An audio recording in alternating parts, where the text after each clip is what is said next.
Warahmatullahi wabarakatuh. Waalaikumsalam. Bismillahirrahmanirrahim.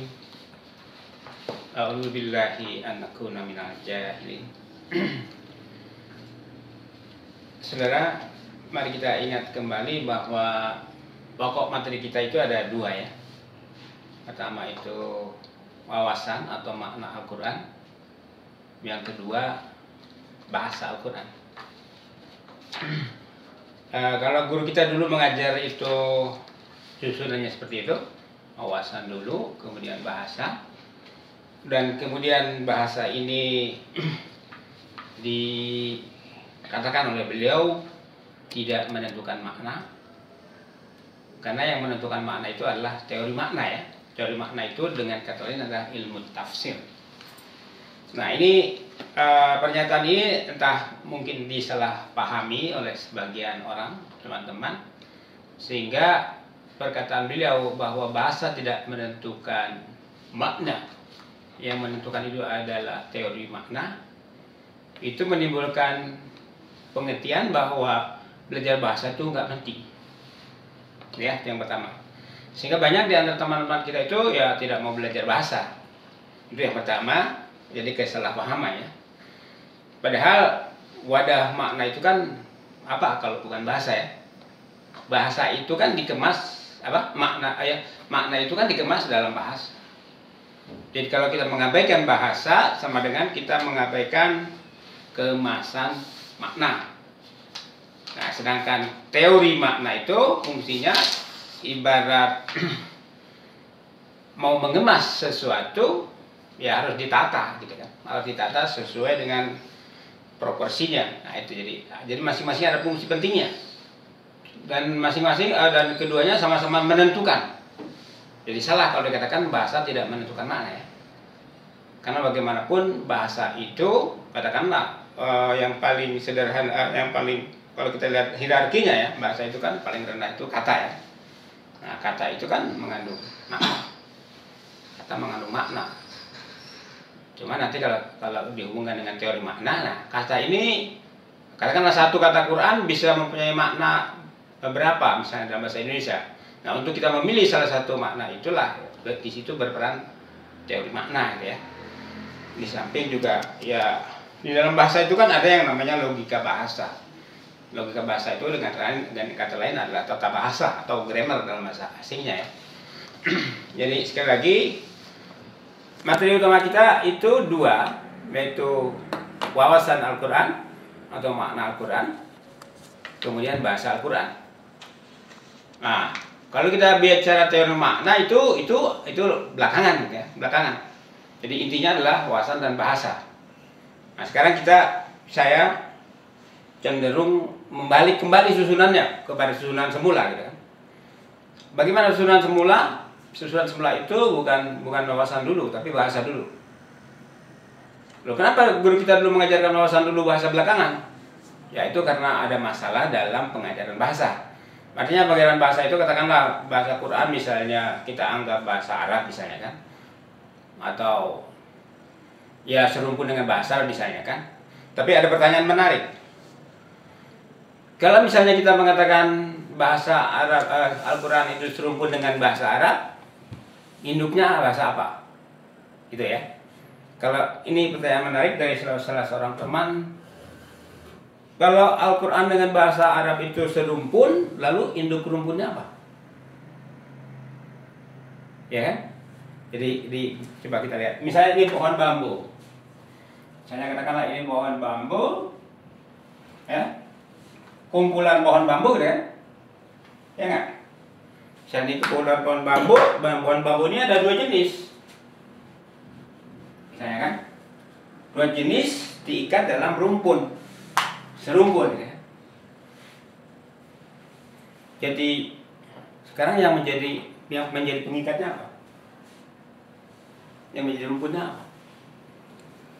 Sebab kalau bahasa itu misalnya bahasa Indonesia serumpun dengan bahasa Melayu, dengan bahasa Malaysia maksudnya. Kalau bahasa Malaysia serumpun dengan bahasa Melayu, maka induknya kan ini. Apa? Induknya itu adalah, kalau misalnya gambarnya kan ini. ini bahasa Indonesia, ini bahasa Malaysia, ya kan? Serumpun kan? Rumputnya di sini kan? Nah ini rumputnya apa? Bahasa Melayu, bahasa Melayu. Nah ini perlu diperhatikan ya kita dalam belajar bahasa itu. Jadi ada pertanyaan penting dan menarik dari seorang teman. Kalau Al-Quran dengan bahasa Arab itu, bahasa Al-Quran dengan bahasa Arab itu serumpun, rumpunnya apa? Nah itu pertanyaan itu harus dijawab dengan jelas. Ya, tapi itu nanti akan kita kaji lebih lanjut. Ya, pada malam ini kita akan mempelajari tentang bahasa, terutama yang perlu kita perhatikan itu ketika kita belajar bahasa Al-Quran atau bahasa Arab dan atau dua-duanya gitu kan. Dua-duanya, Al-Quran maupun bahasa Arab. Kita mulainya itu dari ilmu sarf. Kita mulainya dari ilmu sarf. Ilmu sarfi. Ya, mulainya dari ilmu sarf. Ilmu sarfi. Ilmu sarf, ilmu sarf. Tulisannya ilmu sarfi ya. Itu susunan idhofah. Kata majmuk. Nah, ilmu sarf adalah landasan, dasar ya. Ilmu sarf ini dasar dari bahasa Arab, bahasa Al-Quran. Ini dasar.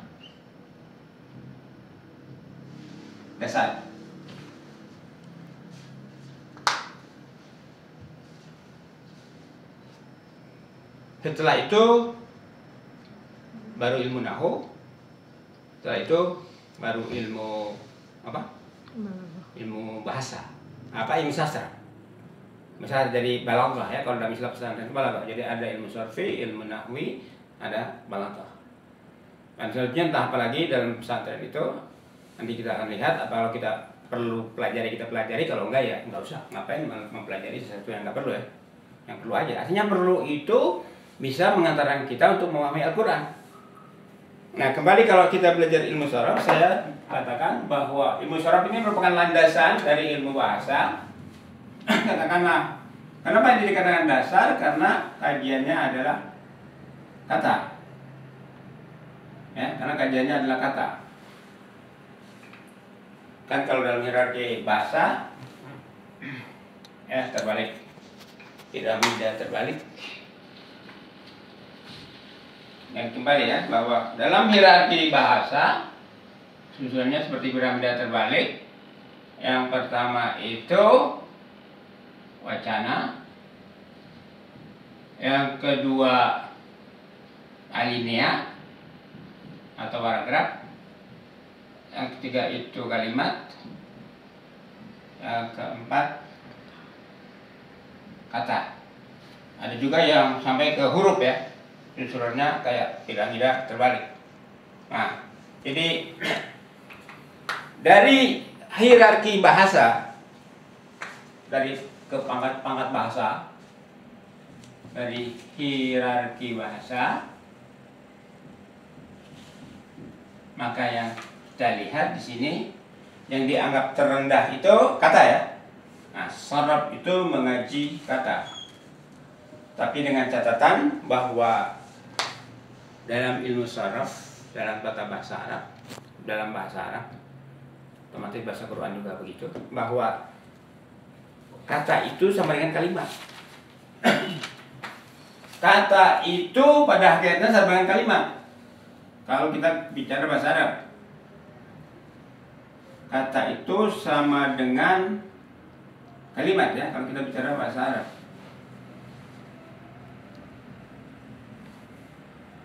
Ini sudah pernah saya sampaikan dalam salah satu video saya di YouTube. Tapi nanti akan kita sampaikan lagi kalau kita perlu. Nah, ketika kita belajar saraf, itu kita belajar teori kata. Kalau guru kita menyebutnya teori bentuk kata. Ya karena yang dipelajari bentuk-bentuk kata. Nah, yang ingin saya sampaikan itu sudah saya sampaikan berkali-kali. Ilmu sorof itu bukan ilmu teoritis. Ini ingat betul ya. Perhatikan betul. Ilmu sorof ini bukan ilmu teoritis. Bukan ilmu teoritis. Ilmu sorof itu bukan ilmu teoritis, tetapi dia adalah ilmu praktis.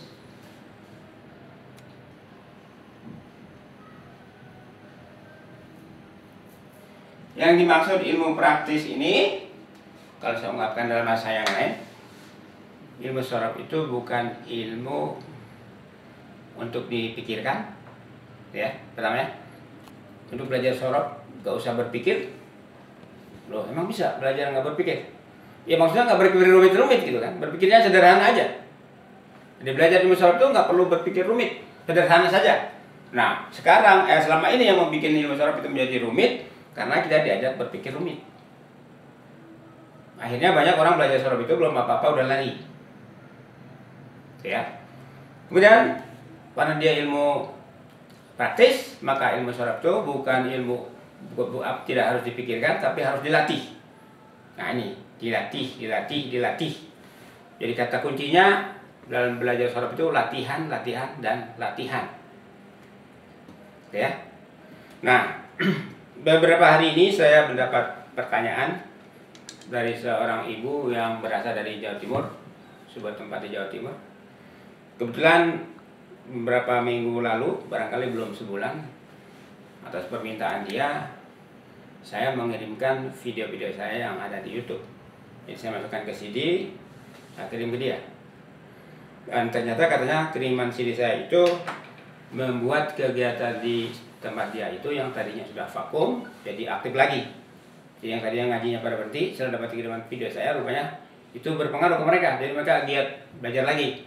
Ya bagus kalau gitu, berarti ada manfaatnya ya. Nah, si ibu ini rupanya tidak memperhatikan apa yang saya sampaikan ke dia. Belajar ilmu sorof itu jangan berpikir gitu kan. Jangan memikirkan teori, jangan memikirkan teori dulu gitu. Jadi pikir teorinya belakang. Saya bilang latihan, tapi dia rupanya mikir terus. Ini film Madi kok ada 14, tapi Masdar kok 6. Kenapa gitu kan? Ya kan kalau kita lihat bagannya. Ya, coba saudara perhatikan ini bagan ini. Ini yang saya sebut bagan sorof. Ini nanti saya jelaskan ya. Jelas di kamera jelas nggak? Ini yang saya sebut bagan sorof itu kan, dia lihat. Ini kok fi'il madi dan mudhari 14.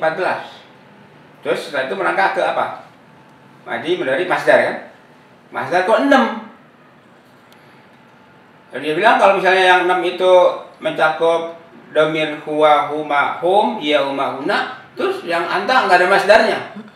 Jadi, gitu ya. Jadi tanya seperti itu terus ketika saya jelaskan ya karena dia nanya melalui inbox Facebook gitu kan, atau kadang-kadang melalui BBM, saya jelaskan, waduh Pak Husain saya jadi bingung.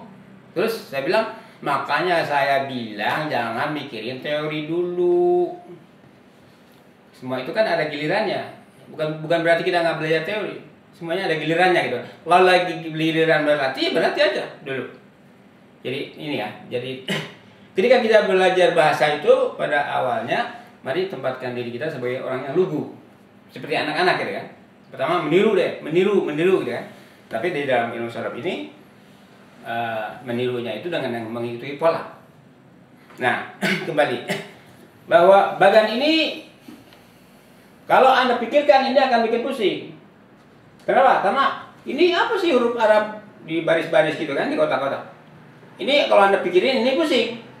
Tapi kalau nggak dipikirin, tapi Anda cuma berpikir saja satu hal saja yang Anda pikirkan, bagian sorof ini kunci untuk memecahkan satu kata menjadi 104 kata. Itu seperti yang ada di dalam bagian ini.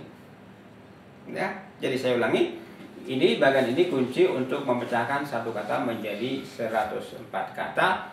persis seperti yang terdapat di sini di dalam gambar ini. Nah, ini bukan untuk dipikirkan, juga bukan untuk dihafal. Ingat. Jadi belajar sorof itu tidak perlu berpikir tentang teori, tidak perlu menghafal, yang perlu latihan. Nah, ini alat untuk berlatih. Alat untuk berlatih. Nah, caranya bagaimana? Caranya mengikuti yang tertulis di sini, yang diperhatikan terutama itu tanda bacanya atau harokatnya. Kalau di atas huruf itu ada fathah, fathah, fathah, ikuti dengan kata lain fathah, fathah, fathah dan seterusnya seperti itu. Jadi misalnya di sini jelas ya, ada fa, ain, lam dikasih fathah, fa, a, fa'ala. Terus kita ketemu lagi misalnya kata lain yang diberikan di dalam latihan, misalnya ada kaf, ta, ba. Nah, kaf, ta, dan ba itu dikasih harakat fathah semua menjadi apa? Kataba. Kaf, ra, hamzah atau alif misalnya kan, dikasih fathah semua. Qara'a. Seterusnya seperti itu. Jadi itu jangan dipikirkan dulu. Maksudnya jangan dipikirkan itu jangan dipikirkan dulu. Karena sebetulnya manusia kan nggak bisa dalam berpikir ya. Manusia itu apa? Pekerjaan yang tidak pernah bisa dihentikan oleh manusia itu berpikir. Sebodoh apapun orang berpikir. Cuma berpikirnya berkualitas atau enggak gitu ya. Itu aja. Tapi berpikir terus. Paling nggak berhayal deh. Jadi sebetulnya otak itu selagi kita hidup memang selalu berpikir. Nah ini batasi berpikir kita. Dalam saat kita mempelajari ilmu sorof sebagai ilmu praktis, maka jangan berpikir, tapi latihan, berlatih. Oke ya, berlatih atau latihan. Nah, ketika dalam pertemuan sebelum ini kan saya katakan bahwa kita akan mempelajari ilmu sorof itu dengan bantuan buku. Kelihatan di layar, di kamera? Kelihatan besar? Utuh? Nah, kita akan mempelajari ilmu sorof itu dengan bantuan buku yang ditulis oleh Dr. Abdul Aziz Abdurrahim, yang filenya saya ambil dari internet. Nah, kalau kita misalnya belajar ilmu sorof itu mau memecahkan kata kerja dari yang ada di pojok apa ini? Dilihat di pojok sebelah mana ini? Di sini ya? Kiri ya? Nah, kalau Anda mau melihat di dalam bagian ini fi'il madhi yang pertama fa'ala itu di ujung kiri ya.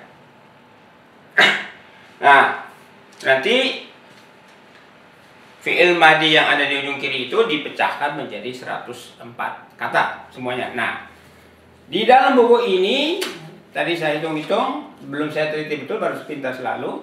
Saya hitung-hitung di dalam buku ini ada 190 kata kerja. Ya. Di dalam buku ini ada 190 kata kerja. Dalam buku Pak Abdul Aziz itu ada 190 ya. Jadi nanti diperiksa lagi karena saya mendengar baru sepintas.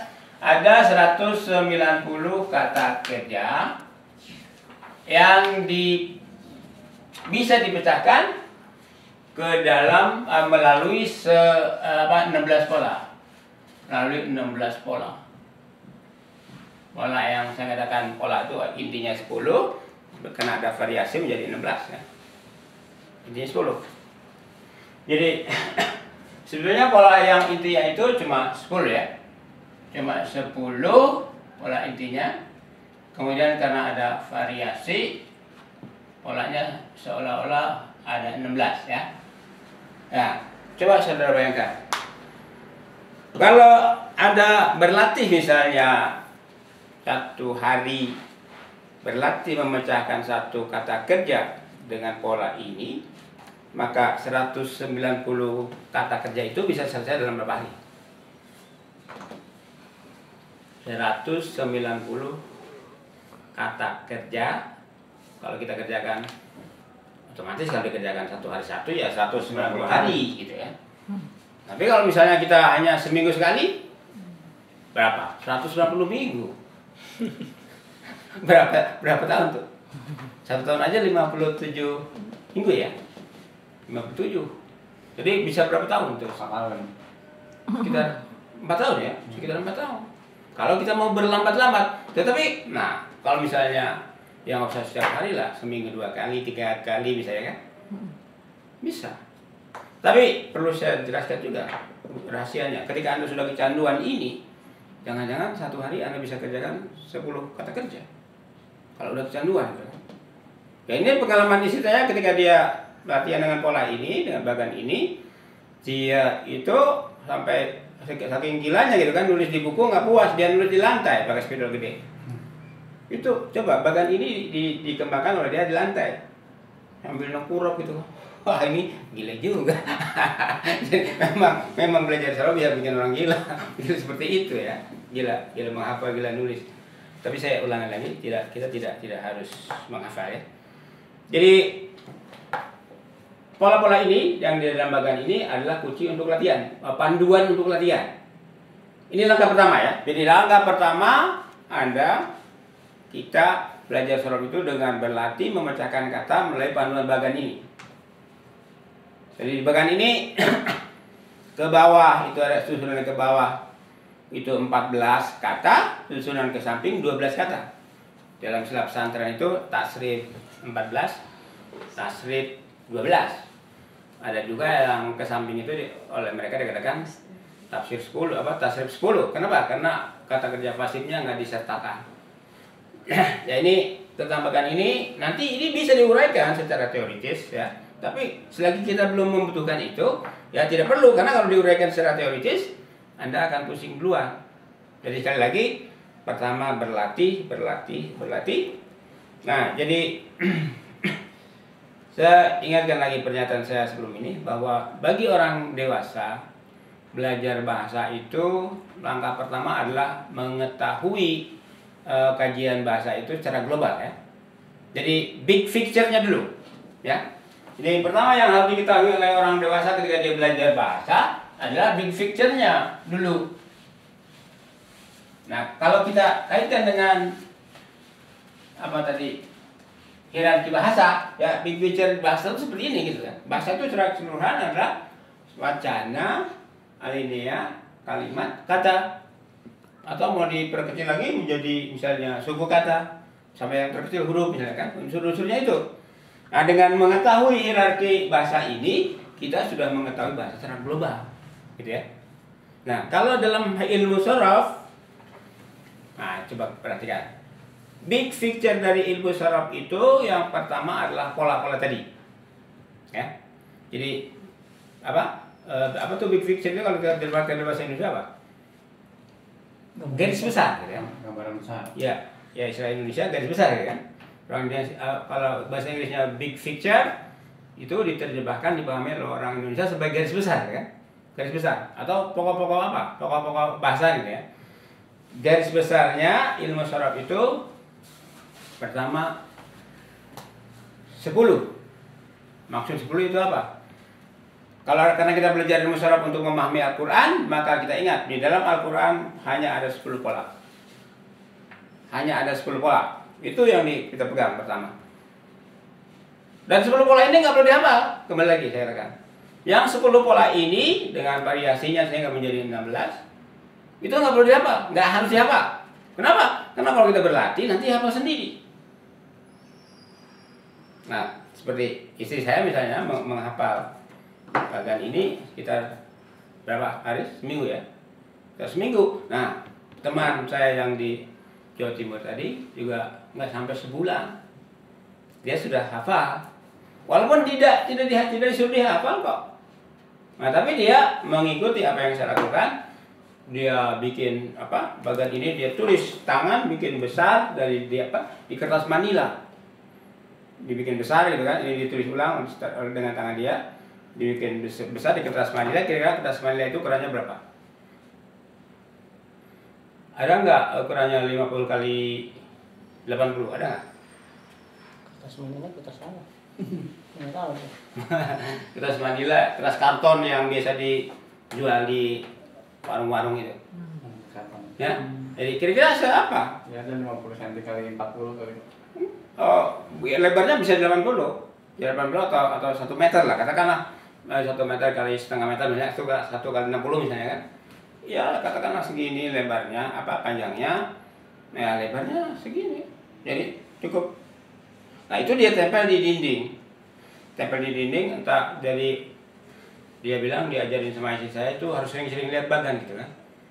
Ya kalau kecil dia bilang kan lihatnya susah, nggak fokus. Akhirnya dia bikin, ya tulis di kertas lebar itu tadi, tempel di sini kamar. Nah, saya kira nggak sampai sebulan dia sudah hafal, walaupun tidak dihafal secara sengaja gitu kan. Dan dia bilang dampak bagusnya itu, yang belajar bagan itu akhirnya bukan hanya dia sendiri, tapi anak-anaknya ikut. Karena ditempel di dinding, anak-anaknya ikut baca, kan? Jadi itu ya, jadi intinya yang ingin saya jelaskan di sini. Belajar ilmu saraf itu tidak harus menghafal, tidak harus berpikir, tidak harus menghafal. Sebab kalau Anda berpikir, Anda akan pusing dengan teorinya yang memang banyak, cukup banyak gitu. Dan kalau Anda menghafal ya cukup berat juga karena akan banyak hafalan. Coba, misalnya Anda menghafal satu bagan saja segini, gitu kan?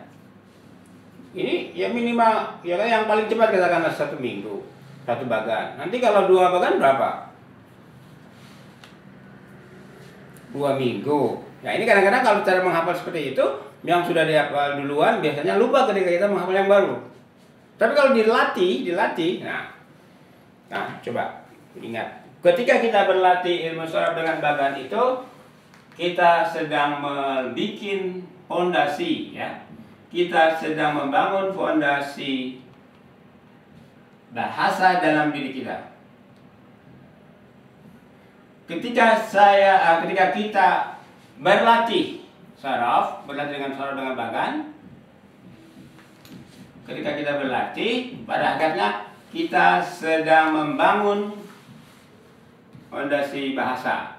Kita sedang membangun fondasi bahasa di mana? Di dalam otak kita. Kalau kita lihat tadi hierarki bahasa, hierarki terendah itu, tingkatan terendah itu kan kata, ya, kata. Nah, kita dengan berlatih memecahkan kata dengan bagan ini, maka kita pada akhirnya sedang membangun fondasi kata di dalam diri kita, fondasi bahasa di dalam diri kita. Dan itu tidak perlu kita pikirkan, tidak perlu kita hafal. Dengan berlatih, ingat, dengan berlatih. Kenapa? Karena ilmu saraf ini bukan ilmu teoritis.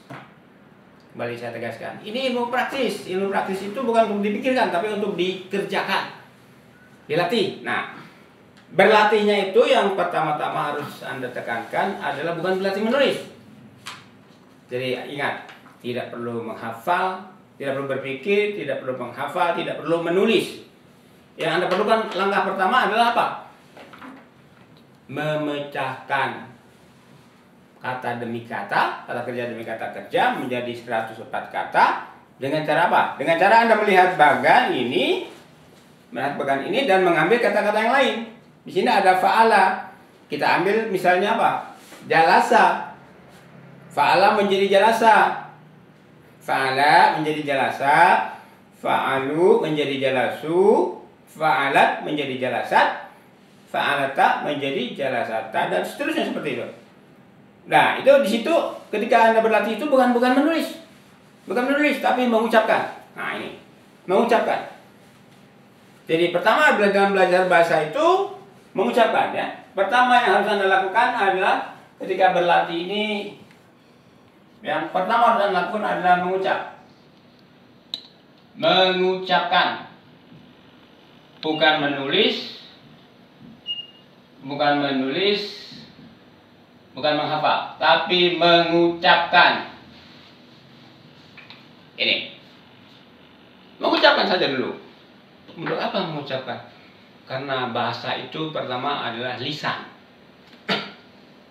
Jadi alat pertama untuk berbahasa itu adalah lisan. Karena itulah di dalam Al-Quran maupun di dalam bahasa Arab, istilah untuk menyebut bahasa itu selain lughah adalah lisan. Lisanul Arab, bukan lidah Arab. Memang secara harfiah lisan itu lidah. Tetapi lisanul Arab adalah bahasa Arab. Lisanul Quran, secara harfiah lidah Quran.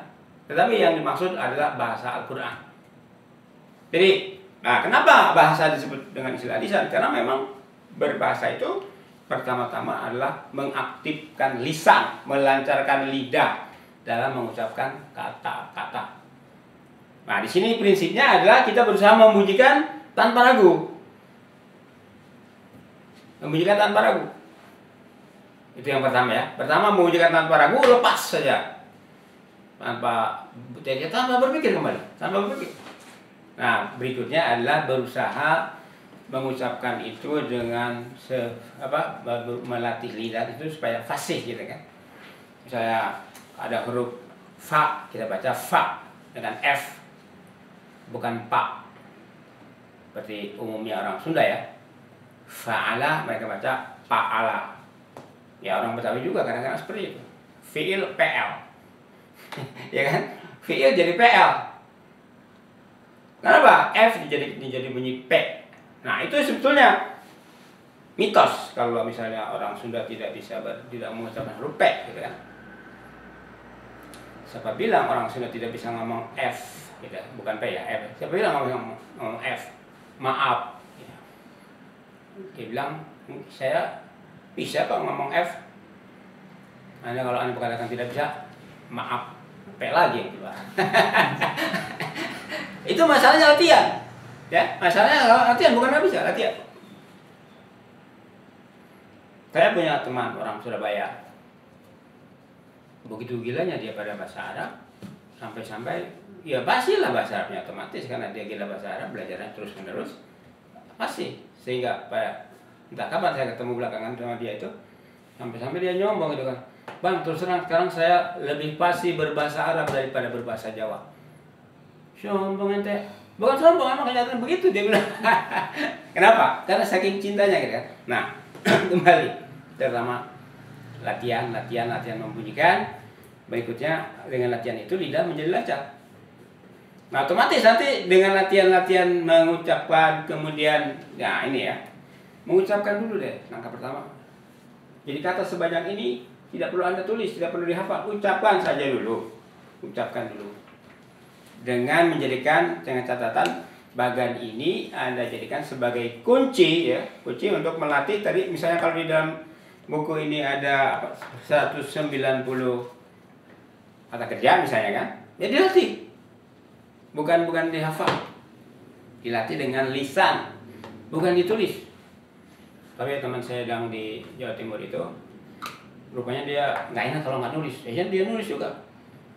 Sehingga dalam entah berapa minggu itu buku kecil dia udah penuh dengan tulisan seperti ini. Yaitu sampai pada akhirnya dia nulis bagannya diperbesar gitu kan, tempel di dinding. Ya kalau memang mau menulis nggak dilarang juga gitu kan. Cuma nasihat saya itu, nah belajar apapun itu bertahap. Nah belajar sorof itu langkah pertama adalah latihan mengucapkan. Tapi latihan mengucapkannya dengan panduan bagan ini. Coba ya dipraktekkan di tempat masing-masing. Kalau Anda, nah ini makanya cepat atau lambat selesainya latihan mengucap ini itu sangat tergantung Anda. Jadi kalau misalnya 190 kata itu mau Anda selesaikan 190 hari, bisa. Kalau Anda punya waktu, dan waktunya saya kira ini makan waktu 1 jam nggak? Coba aja saya tanya istri saya, ketika dia belajar memecahkan satu kata menjadi seperti ini, makan waktu 1 jam nggak? Nggak sampai ya? Setengah jam sampai nggak? Nggak sampai juga kan? Jadi tidak sampai 1 jam Anda memecahkan satu kata, mengurai satu kata menjadi 104 kata. Kalau misalnya hanya 10 menit atau 20 menit atau 30 menit, maka katakanlah satu kata dilatih 2 kali misalnya kan? Itu hanya butuh waktu 1 jam dalam 1 hari. Jadi 140 kata tadi bisa selesai dalam 190 jam. 1 hari 1 jam ya. Nah, saya sering katakan kepada teman-teman itu belajar ilmu sorof itu paling lama 1 tahun lah. Paling lama 1 tahun. Kalau kita berlatih sungguh-sungguh gitu kan. Jangan diperlambat menjadi 2 tahun, 3 tahun, apalagi seumur hidup nggak ngerti-ngerti. Nah, kenapa? Karena salah langkah tadi. Karena dianggap ilmu teoritis ya. Jadi nanti dalam bagian ini lihat ya. Jadi big picture yang pertama itu ketika kita belajar ilmu syaraf adalah pola ya. Apa? Belajar pola. Bukan belajar pola, mengetahui saja. Mengetahui saja polanya intinya ada 10 pola ya. Ada 10 pola. 10 pola ini yang terdapat di dalam Al-Quran tidak harus dihafal. Pokoknya Anda tahu, pokoknya dalam Al-Quran ada 10 kata kerja dalam 10 pola. Titik. Bisa lupa nggak itu? Ketika saya ucapkan ini, Anda dengar, kalau pulang ke rumah lupa nggak? Dalam Al-Quran ada 10 pola kata kerja. Lupa nggak? Selamanya akan ingat. Nah sudah, kalau dalam pikiran kita sudah terbayang di Quran cuma ada 10 pola. 10 pola ini akan mampu menguraikan, katakanlah minimal ya, minimal akan mampu menguraikan 190 kata kerja. Udah, ini pengetahuan yang kedua. Gitu ya. Jadi pengetahuan yang pertama itu dalam Al-Quran hanya ada 10 pola syaraf. 10 pola itu mencakup 190 kata yang masuk ke dalam pola itu. Terusnya apa lagi? Ngapain lagi setelah itu? Ngapain lagi setelah itu? Berlatih memecahkan kata demi kata dengan pola demi pola. Cara latihannya gimana? Coba mari kita praktekkan cara latihannya ya. Saya ucapkan pola, Anda ucapkan kata yang di pola ya. Apa pola itu apa? Ingat pola itu apa? Pola ini sama dengan apa? Waznun ya. Waznun atau wazn ya. Waznun atau wazn. Bukan wajan ya. Waznun atau wazn. Nah, di sini ini pola dasar ya. Pola dasarnya di sini yang kita gunakan pola fa'ala yaf'alu. Coba kita tes berapa menit kita bisa memecahkan satu kata. Sekarang jam berapa? Jam 9 kurang 10 menit katakan ya. Kita punya waktu 10 menit untuk sampai pada jam 9. Mari sekarang kita pecahkan satu kata, kita uraikan satu kata. Dengan pola fa'ala yaf'alu, mari kita pecahkan, kita uraikan fataha yaftahu. Coba ikut saya mengucapkan pola, Anda membaca katanya ya. Oke, kita mulai ya. Fa'ala. Fataha. Langsung ulangi. Fa'ala. Fataha. Semua ya. Fa'ala. Fataha. Fa'ala. Fataha. Fa'alu. Fatahu. Fa'alat. Fatahat. Fa'alata. Fatahata. Fa'alna. Fatahna. Fa'alta. Fatahta. Fa'altuma. Fatahtuma. Fa'altum. Fatahtum. Fa'alti. Fatahti. Fa'altuma. Fatahtuma. Fa'altunna. Fatahtunna. Fa'altu. Fatahtu. Fa'alna. Fatahna. Yaf'alu. Yaftahu. Ulangi. Yaf'alu. Yaftahu. Yaf'alani. Yaftahani. Yaf'aluna. Yaftahuna. Taf'alu. Taftahu. Taf'alani. Taftahani. Yaf'alna. Yaftahna. Taf'alu. Taftahu. Taf'alani. Taftahani. Taf'aluna. Taftahuna. Taf'alina. Taftahina. Taf'alani. Taftahani. Taf'alna. Taftahna. Af'alu. Aftahu. Af'alu. Aftahu. Naf'alu. Naftahu. Fa'lan. Fathan. Fa'laini. Fathaini. Saya ulangi. Fa'lan. Fathan. Fathan. Fa'laini. Fathaini. Fa'latin. Fathatin. Fa'latan. Fathatan. Fa'lataini. Fathataini. Fa'latin. Fathatin. Fa'ilun. Fatihun. Fa'ilani. Fatihani. Fa'iluna. Fatihuna. Fa'ilatun. Fatihatun. Fa'ilatani. Fatihatani. Fa'ilatun. Fatihatun. Maf'ulun. Maftuhun. Maf'ulani, Maftuhani. maf'uluna, Maftuhuna. maf'ulatun, Maftuhatun. maf'ulatani, Maftuhatani. maf'ulatun. Maftuhatun. If'al, Iftah. if'ala, Iftaha. if'alu, Iftahu. if'ali, Iftahi. if'ala, Iftaha. if'alna. Iftahna. La taf'al, La taftah. la taftah, la taf'ala, La taftaha. la taf'alu, La taftahu. la taf'ali, La taftahi. la taf'ala, La taftaha. la taf'alna. La taftahna. Maf'alun, Maftahun. maf'alani, Maftahani. mafa'ilu, Mafatihu. maf'alatun, Maftahatan. maf'alatani, Maftahatani. mafa'ilu, Mafatihu. mif'alun, Miftahun. mif'alun. Di selopat satu ya. Oh, Pada sama. miftahun. Mif'alun, Miftahun. mif'alani, Miftahani. mafa'ilu, Mafatihu. mif'alatun, Miftahatun. mif'alatani, Miftahatani. mafa'ilu, Mafatihu. fu'ila, Futiha. fu'ila, Futiha. fu'ilu, Futihu. fu'ilat, Futihat. fu'ilata, Futihata. fu'ilna, Futihna. fu'ilti, bata, fu'ilta, Futilta. fu'ilta, Futihta. fu'iltuma, Futituma. fu'iltum, Futihtum. fu'ilti, Futihti. fu'iltuma, Futituma. fu'iltunna, Futihtunna. fu'iltu, Futihtu. fu'ilna, Fuilna. Futihna. yuf'alu, Yuftahu. yuf'alani, Yuftahani. yuf'aluna, Yuftahuna. tuf'alu, Tuftahu. tuf'alani, Tuftahani. yuf'alna, Yuftahna. tuf'alu, Tuftahu. tuf'alani, Tuftahani. tuf'aluna, Tuftahuna. tuf'alina, Tuftahina.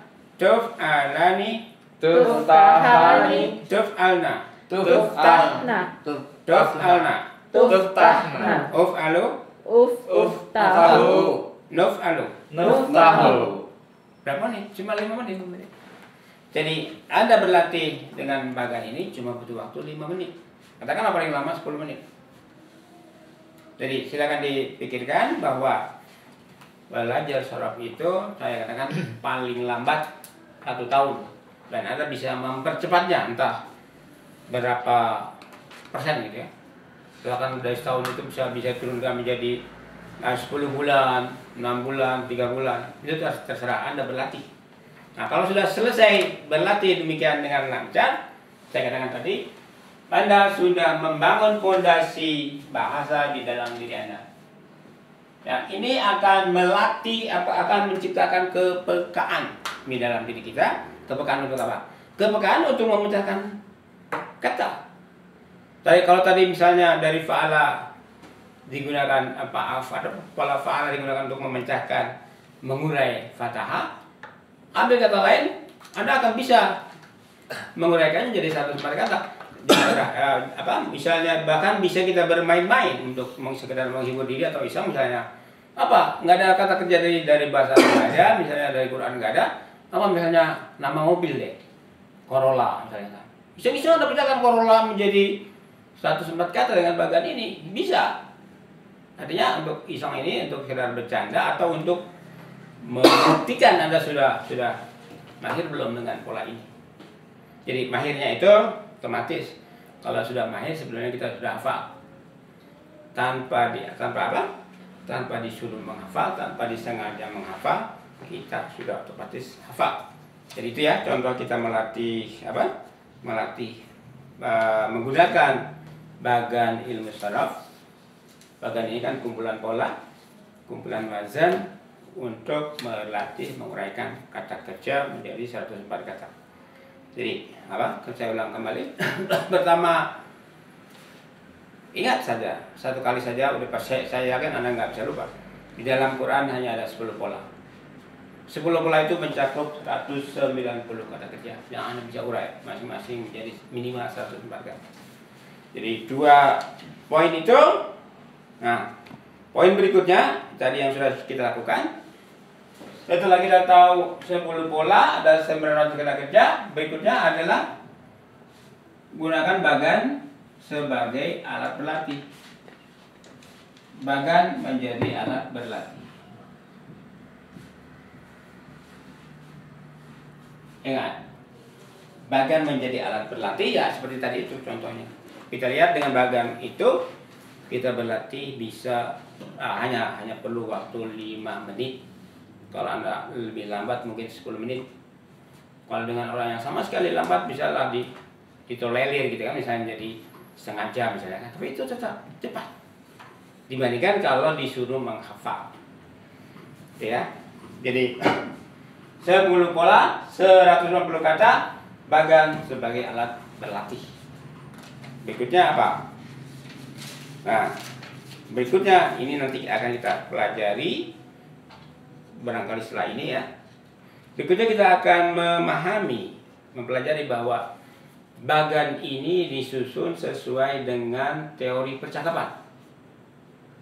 Bagan ini disusun sesuai dengan teori percakapan, dengan logika percakapan.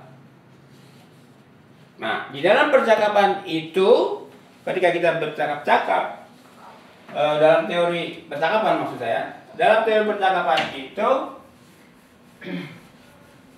kalau di madrasah atau di pesantren itu namanya muhadasah ya. Percakapan itu muhadasah. Bahasa sebagai alat percakapan pada dasarnya melahirkan teori percakapan. Teori percakapan. Nah, di dalam teori percakapan ini manusia dibagi menjadi 3 golongan. 3 golongan atau 3 pihak. Kalau di dalam bahasa yang lain, yang umum itu manusia terbagi menjadi 3 pihak, itu pihak ke-1,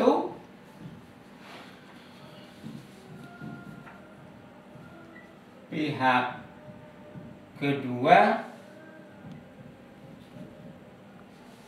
pihak ketiga.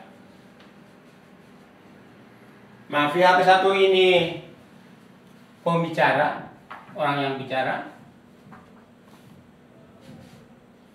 Pembicara. Ini lawan bicara. Ini lawan bicara. Nah, ini yang dibicarakan. Objek pembicaraan. Yang dibicarakan atau objek pembicaraan. Itu kalau dalam bahasa-bahasa umumnya. Tetapi di dalam bahasa Arab, susunannya mulai dari pihak ini. Mulai dari pihak ketiga. Ketika ketiga itu siapa? Huwa, ya. Huwa, huma, hum. Ini untuk laki-laki. Kalau untuk perempuan, hiya, huma, hunna. Ini kata gantinya, kata ganti orang ketiga untuk laki-laki, huwa, huma, hum. Untuk perempuan, hiya, huma, hunna. Nanti detailnya kita akan pelajari setelah ini ya. Nah, kemudian baru dari orang dibalik ya, ini dibalik. Dari orang ketiga, wa huma hum, anta, antuma, antum. Orang kedua ya.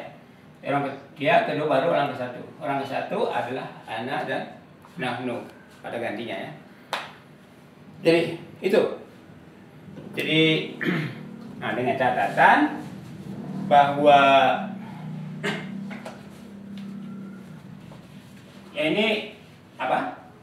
Orang ke-1, ke-2, ke-3 ini masing-masing mempunyai kata ganti ya. Jadi kata ganti. Kata ganti orang pertama itu pembicara, misalnya bahasa Indonesia saya aku. Ya. Lawan bicara kamu, Dia. Anda. Nah, ini yang dibicarakan. Oh, Dia. Oh, dia. Mereka. Yo.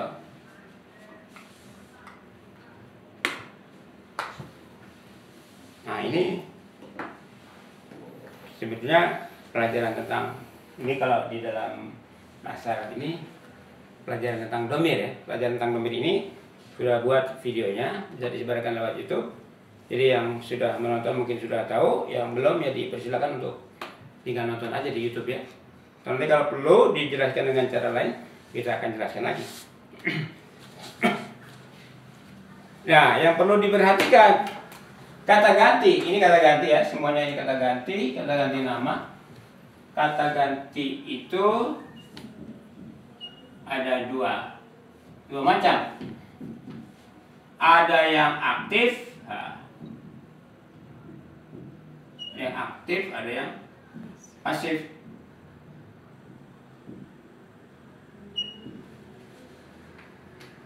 Ini jadi belajar teori. Memang nggak bisa menghindar dari belajar teori, tapi penekanan kita bukan pada teori ya.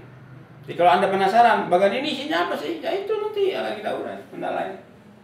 Kalau memang perlu diurai, tapi untuk sementara jangan minta diurai dulu. Untuk sementara itu adalah berlatih dan berlatih. Tapi kembali karena kita ini orang dewasa, kita ingin belajar bahasa itu mengetahui dulu apa sih yang mau kita pelajari gitu kan? Jadi kembali saya ulang, berkali-kali saya ulang. Pertama yang perlu kita ketahui hanya kenyataan bahwa dalam Quran kita kan belajar bahasa mau mengenal Quran. Dalam Al-Quran hanya ada 10 pola sorof ya. Ini ada 10 sorof dengan sedikit variasi sehingga yang 10 ini menjadi 16. Di dalam Al-Quran hanya ada 190 kata kerja utama. 90 kata kerja. 190 kata kerja. Itu yang perlu dilatih melalui bagan seperti ini. Jadi Anda bisa belajar sorof hanya 190 hari. Kalau satu hari melatih berarti mengurai satu kata. Itu ya. Hanya butuh 190 kali berlatih. Nah, tinggal yang 190 kali ini mau dilatihnya kapan? Setiap hari kah? Seminggu sekali kah? Sebulan sekali kah? Ya, semakin lambat, semakin jarang berlatih, otomatis semakin lambat penguasaannya gitu kan. Nah, memang yang perlu diperhatikan itu dalam belajar sorof butuh guru. Ini ya. Jadi dalam belajar sorof itu mutlak harus ada guru. Dalam belajar ilmu sorof mutlak harus ada guru. Kenapa? Karena guru bisa memaksa Anda untuk berlatih. Ya kan? Seperti tadi saya mengajak Anda, maksa Anda gitu kan untuk berlatih memecahkan kata dengan pola ini. Jadi saya ulangi, dalam belajar sorof mutlak butuh guru. Karena guru bisa mengajak Anda berlatih, menemani Anda berlatih. Tapi dengan catatan, guru bisa membuat Anda pusing atau bisa juga membuat Anda mudah. Jadi dengan ada guru, susah atau enggak, kita akan dipaksa gitu ya. Paksa, wah, dia gurunya ini, walaupun kalau misalnya pengalaman kita di sekolah, guru ini walaupun kita senang atau enggak, kalau dia datang ke kelas kita harus seperti ini gitu kan. Nah, jadi itu manfaatnya dalam belajar itu. Manfaat guru adalah antara lain suka nggak suka dia maksa kita gitu kan. Ya kalau kita merasa dipaksakan berarti nggak suka kan. Nah, tapi karena kan ada dogma bahwa suka nggak suka kan ilmu itu harus dipelajari. Ilmu itu harus dituntut. Ya tadi saya ngobrol dengan teman di Facebook itu kan, bercanda gitu kan. Bang, kenapa ilmu harus dituntut? Emang ilmu salah apa? Gitu kan? Ya saya jawab dengan bercanda lagi kan. Ya ilmu itu harus dituntut karena dia itu kan udah tahu kalau kita butuh dia gitu kan. Udah tahu dia butuh apa, kita butuh dia, tapi kok dia nggak pernah datang sendiri. Makanya kita tuntut. Yang nuntut ilmu nggak bersalah ya. Bersalah dia karena kita butuhin kok nggak mau datang. Ya udah kita tuntut. Ya udah selamanya ilmu itu memang harus dituntut. Ya. Jadi apa? Karena kerja ada terlihat yang pasif, ada yang aktif. Nah, berikutnya nanti ya sesuai dengan teori percakapan ya, kita akan urai ini. Karena tadi saya katakan bagan ini mewakili teori percakapan. Jadi di balik bagan ini ada teori percakapan.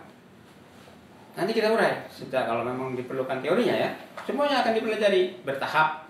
Nah, tapi dengan catatan kalau Anda belum menguasai cara pemecahan kata tadi, diajarin teori nggak akan masuk. Teorinya mental terus. Kenapa? Karena belum membangun tadi apa? Landasan bahasa di dalam diri Anda. Jadi saya ulangi kembali barangkali penutup bahwa belajar sorof tidak harus berpikir, tidak harus menghafal, tidak harus menulis dulu. Ya, di belajar sorof itu intinya latihan, berlatih dan berlatih. Bagus kalau Anda punya guru untuk menemani Anda berlatih. Tapi kalau Anda memang tidak ketemu gurunya, dengan nonton video saya juga bisa. Ya, saya kira sekian dulu untuk malam ini dalam hal kajian bahasa. Wabillahi taufiq wal hidayah. Wassalamualaikum warahmatullahi wabarakatuh. Waalaikumsalam. warahmatullahi wabarakatuh.